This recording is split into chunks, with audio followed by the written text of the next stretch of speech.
Innal hamdalillah nahmaduhu wa nasta'inuhu wa nastaghfiruh wa na'udzu billahi min shururi anfusina wa min sayyiati a'malina may yahdihillahu fala mudhillalah wa may yudlil fala hadiyalah.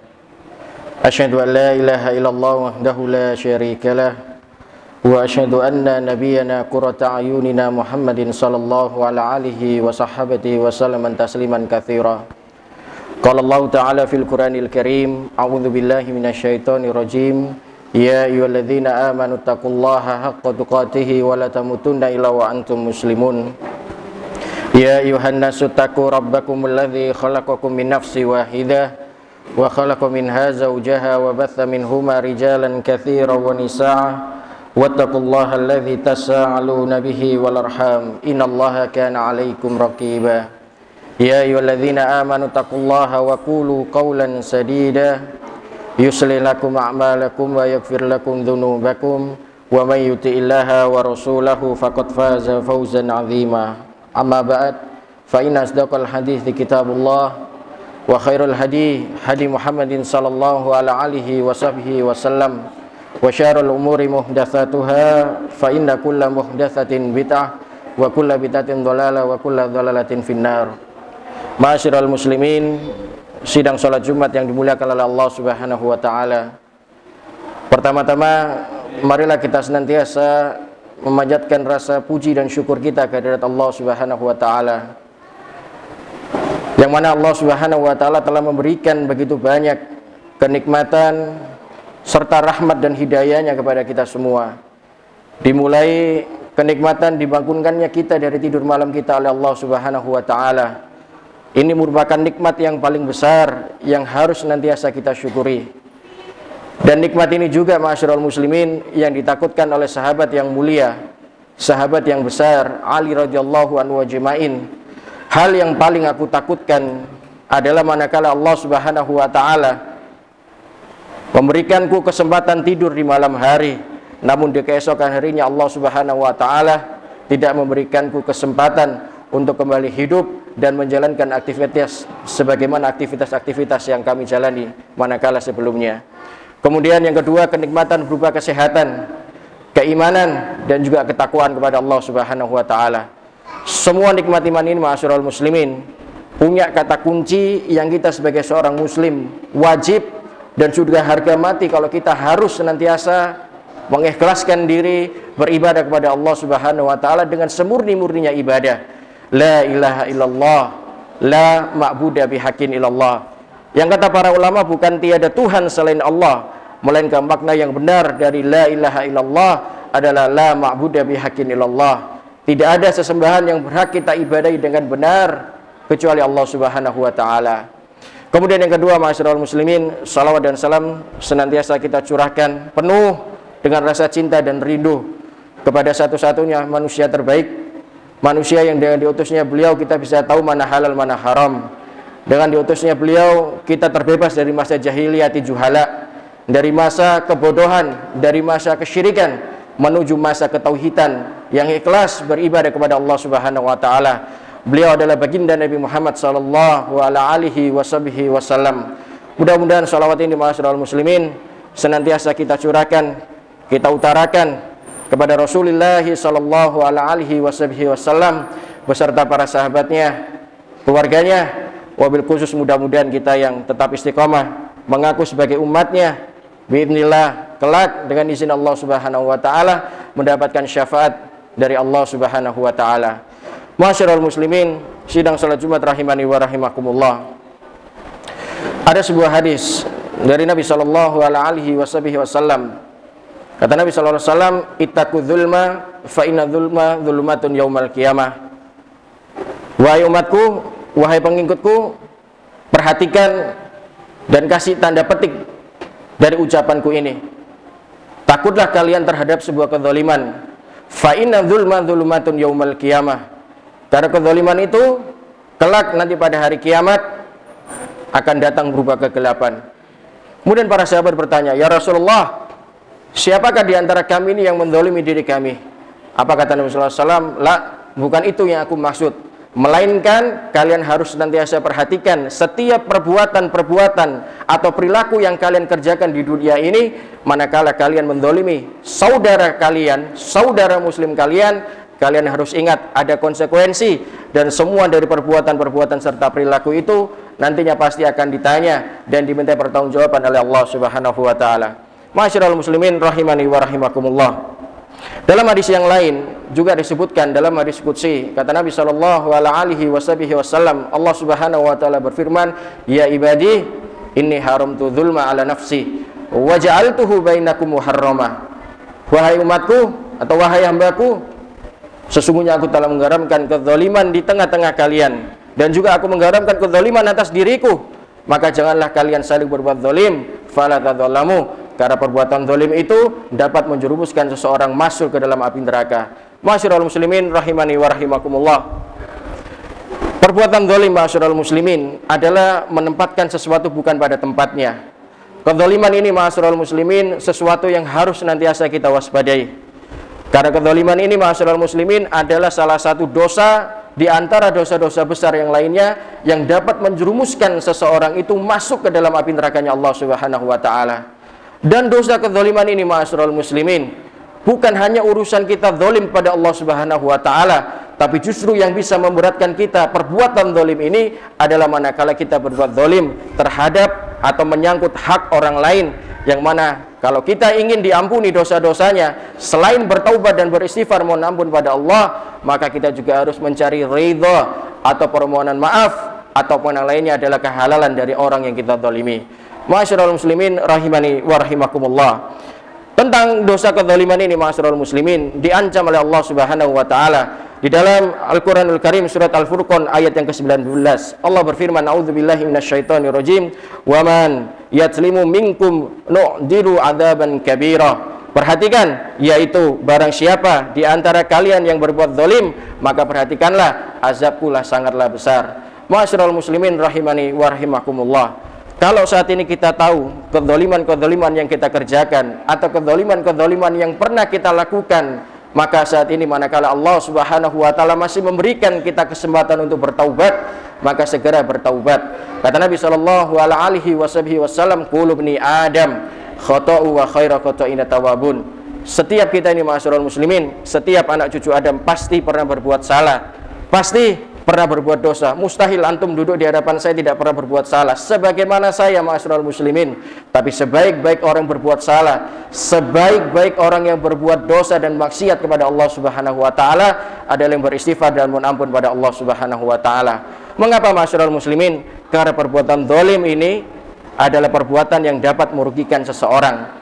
Manakala kezaliman itu, ma'asyiral muslimin, pernah kita lakukan dan tidak segera kita bertaubat kepada Allah Subhanahu wa taala, maka kita harus perhatikan azab Allah itu sangat pedih. Dan ma'asyiral muslimin rahimani wa rahimakumullah, dari sekian banyak kezaliman-kezaliman yang ada di muka bumi ini, kita harus perhatikan dan kita berikan tanda petik bahwa kezaliman yang paling besar yang sulit ampunannya dari Allah Subhanahu wa taala, bahkan kita mati dalam keadaan berbuat zalim, dan kezaliman ini adalah kezaliman kepada Allah Subhanahu wa taala.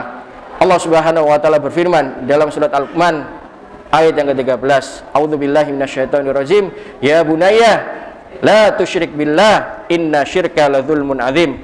Bagaimana ketika Luqman menasihatkan kepada anaknya, "Wahai anakku, janganlah kalian berbuat kesyirikan. Inna syirka ladzulmun adzim." Karena sesungguhnya kezaliman mempersekutukan Allah Subhanahu wa taala adalah kezaliman yang paling besar yang ada di muka bumi ini. Ma'asyiral muslimin rahimani wa rahimakumullah.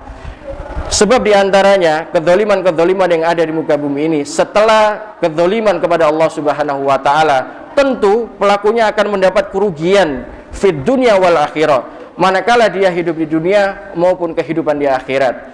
Maka manakala saat ini Allah Subhanahu wa taala masih memberikan kesempatan kita untuk bertaubat, masih memberikan kesempatan pada kita berkah umur yang banyak, berkah umur manakala kita diberikan kesempatan oleh Allah Subhanahu wa taala untuk segera beristighfar dan mohon ampun pada Allah Subhanahu wa taala.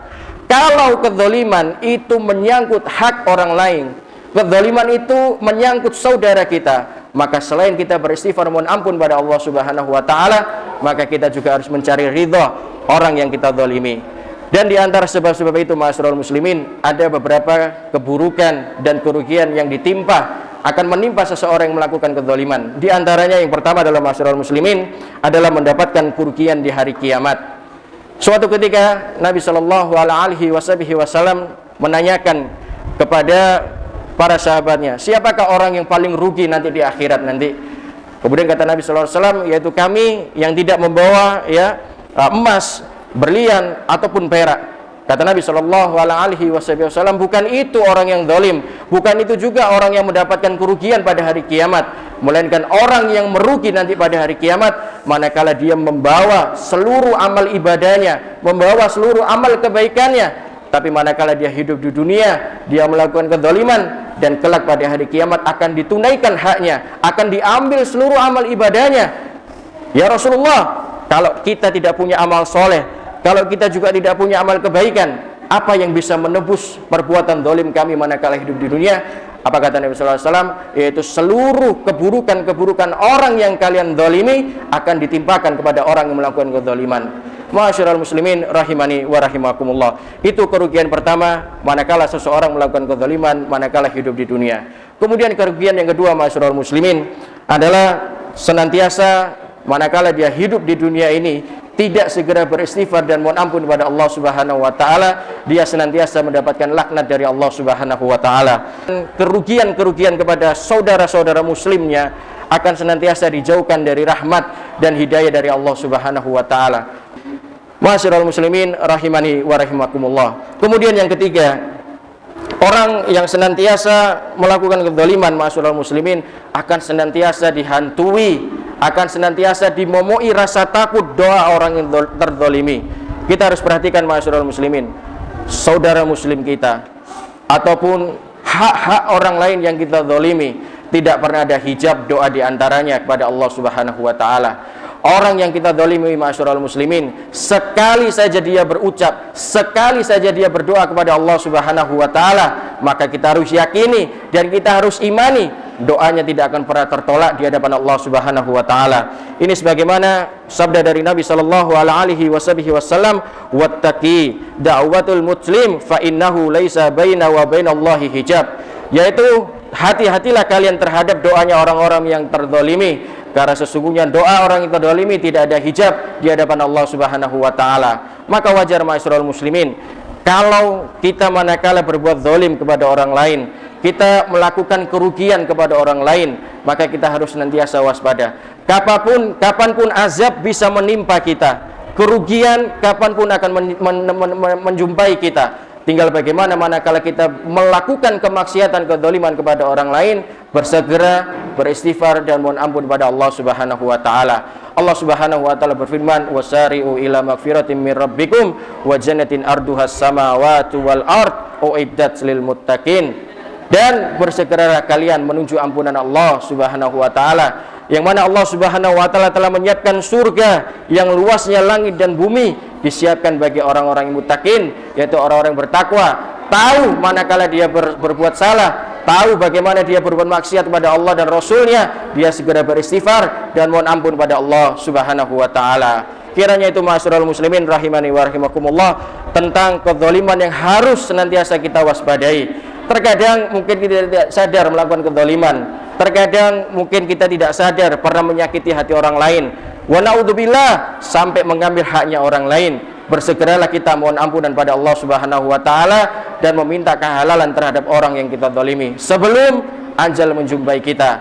Allah Subhanahu wa taala mengatakan, wa likulli ummatin ajal fa idza jaa ajaluhum la yastakhiruna sa'atan wa la yastaqimun. Kita harus perhatikan, ma'asyiral muslimin, setiap kita ini pasti punya yang namanya ajal. Apa itu ajal? Adalah batas umur. Manakala ajal itu sudah sampai di hadapan kita, la yastakhiruna sa'atan wa la yastaqdimun. Kita tidak pernah bisa minta mundur, ma'asyiral muslimin, walaupun 1 menit, ataupun dimajukan juga dalam keadaan walaupun 1 menit. Maka bersegeralah kita mohon ampunan pada Allah Subhanahu wa taala. Aqulu qouli hada wa astaghfirullah li wa lakum wa lisailil muslimin fastaghfiru innahu huwal ghafurur rahim.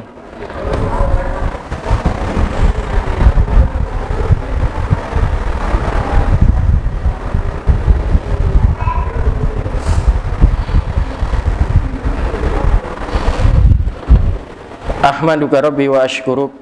Ahmaduka hamdan katsiran thayyiban mubarakan fik ala kulli hal. Asyhadu an la ilaha illallah wahdahu la syarikalah wa asyhadu anna nabiyyana qurrata ayunina Muhammadin sallallahu alaihi wasallam. Allahumma salli wa sallim wa barik ala nabiyyina Muhammadin wa ala alihi wa ashabihi wa man tabi'ahum bi ihsani ila yaumiddin. Qala Allah ta'ala fil Qur'anil Karim, a'udzu billahi minasyaitonir rajim. Ya ayyuhalladzina amanu taqullaha haqqa tuqatih wa la tamutunna illa wa antum muslimun. Amma ba'd. Ma'asyiral muslimin, sidang salat Jumat rahimani wa rahimakumullah. Di khutbah yang kedua ini, marilah kita senantiasa meningkatkan ketakwaan kita kepada Allah Subhanahu wa taala. Takwa yang dalam arti kata haqqa tuqatih wa la tamutunna illa wa antum muslimun, menjalankan seluruh perintah-perintahnya dan menjauhi seluruh larang-larangannya, serta istiqamah di atas iman dan Islam dan beritiba mengikuti sunnah dari Nabi sallallahu alaihi wasallam. Masyarul muslimin rahimani wa rahimakumullah. Saya ulangi, di khutbah yang kedua ini, di antara sebab ataupun kerugian yang dapat merugikan seseorang manakala dia melakukan kezaliman terhadap saudaranya atau senantiasa bangga terhadap kezaliman, maka Allah Subhanahu wa taala akan senantiasa melaknatnya. Allah Subhanahu wa taala berfirman dalam surat Ghafir ayat yang ke-52, a'udzubillahi minasyaitonirrajim, yauma la yanfa'udz zalimina madziratuhum walahum la'natu walahum suddar, yaitu orang-orang yang pada hari itu tidak lagi berguna, yaitu dirham dan juga emas ataupun perak yang dia bawa, melainkan orang-orang yang zalim juga tidak akan bermanfaat lagi permohonan maafnya ataupun taubatnya. Yang ada adalah manakala seseorang itu hadir dan datang ke hadapan Allah Subhanahu wa taala senantiasa dalam keadaan terlaknat dan dilaknat oleh Allah Subhanahu wa taala. Maka ma'asyiral muslimin rahimani wa rahimakumullah, di khutbah yang kedua ini kita fokuskan diri bermuhasabah. Manakala kita melakukan kemaksiatan baik terhadap Allah Subhanahu wa taala, melakukan kesyirikan ataupun terhadap saudara-saudara muslim kita, mengambil haknya, merugikannya, menyakitinya, maka senantiasa kita bermuhasabah, introspeksi diri, cari orang yang kita zalimi, cari kehalalannya, minta permohonan maafnya, dan kita tidak lupa juga memohonkan ampun pada Allah Subhanahu wa taala. Ustaz, lantas bagaimana manakala orang kita zalimi tidak lagi hidup di dunia? Maka bagaimana mungkin semaksimal mungkin kita berupaya memohonkan ampun terhadap orang yang pernah kita zalimi, beristighfar untuknya, bersedekah untuknya, dan senantiasa mendoakan kebaikan. Maka itulah jalan yang paling baik manakala orang yang pernah kita zalimi sudah meninggal dan sudah tidak ada di hadapan kita. Mudah-mudahan Allah Subhanahu wa taala menerima seluruh amal ibadah kita, ma'asyiral muslimin, mengampuni seluruh dosa-dosa yang pernah kita lakukan, dan kelak biidznillah Allah Subhanahu wa taala mengakhiri hidup kita dalam keadaan husnul khatimah. Innallaha wa malaikatahu yusholluna 'alan nabi ya ayyuhalladzina amanu shallu 'alaihi wa sallimu taslima. Allahumma ighfir lil muslimina wal muslimat wal mu'minina wal mu'minat al ahya'i minhum wal amwat innaka sami'un qaribun mujibu da'wat wa yaqdiyal hajat. Allahumma inna nas'aluka ilman nafi'a wa rizqan thayyiba wa amalan mutaqabbala. Allahumma a'izzal islam wal muslimin wa adhilla syirka wal musyrikin wa dhammir a'daka a'da'ad-din innaka ala kulli syai'in qadir. Rabbana zalamna anfusana wa illam taghfir lana wa tarhamna lanakunanna minal khasirin. Rabbana la tuzigh qulubana ba'da idh hadaitana wa hab lana min ladunka rahmah innaka antal wahhab. Rabbana ighfir lana wa li ikhwal ladzina sabaquna bil iman wa la taj'al fi qulubina illal ladzina amanu rabbana innaka raufur rahim. Rabbana atina min ladunka rahmah wa hayyi' lana min amrina rasyada. Rabbana atina fid dunya hasanah wa fil akhirati hasanah wa qina adzabannar wa adkhilnal jannata ma'al abrar ya aziz ya ghafar ya rabbal alamin. Subhana rabbika rabbil izzati amma yasifun wa salamun ala mursalin walhamdulillahi rabbil alamin wa aqimis shalah.